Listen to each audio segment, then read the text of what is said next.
Hello and welcome back to the next episode of 1 Minute Journaling. In this session, we write for just 1 minute on a self-reflection topic and we see how it affects our mental health.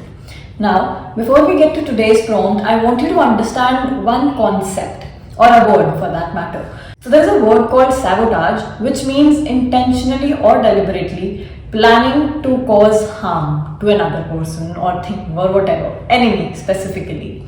Now, when you add the word self in front of it, that is self-sabotage, you are intentionally and deliberately doing things to harm yourself. A lot of times we do it consciously or unconsciously, it keeps fluctuating. But the thing is, since we never reflect on it, we never even know what we are exactly doing.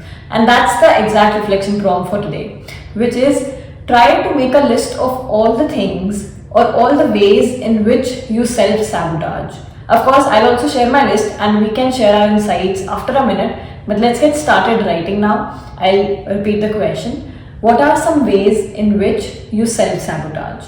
The time starts now.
So there the time is up, and I am sure initially when you get started with it, you don't even realize what are some things, how you are harming yourself or intentionally doing things to stop you from achieving success.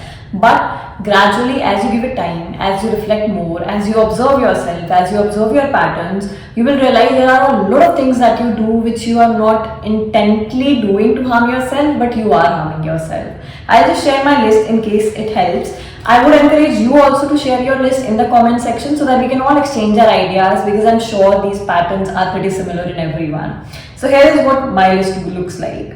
Negative self-talk, simple things like, oh, tujhse to nahi hoga, oh, this is so tough for me, I don't even trust myself, always keeps happening in our minds. Then comparing yourself to others, that is comparing me to others. Then wanting to give up out of fear of failure, the biggest thing that is fed into our heads. Then it's actions based on what others would think of a certain thing that I'm doing or saying or behaving in a way. And then not trusting myself. That obviously needs a lot of work. Now the thing is, once you have identified these patterns, doesn't mean you acknowledge, yaar, I am like this, I do it this way. The whole point of reflecting or getting to know this list is that you start working on it. And how you work on it is obviously journaling, and with the constant conversation that you have in your head, that's something that you can work on. And how we do it is something probably if you want me to cover in another video, let me know. And I'll meet you in the next session of 1 Minute Journaling. See you and have a great day. Bye-bye.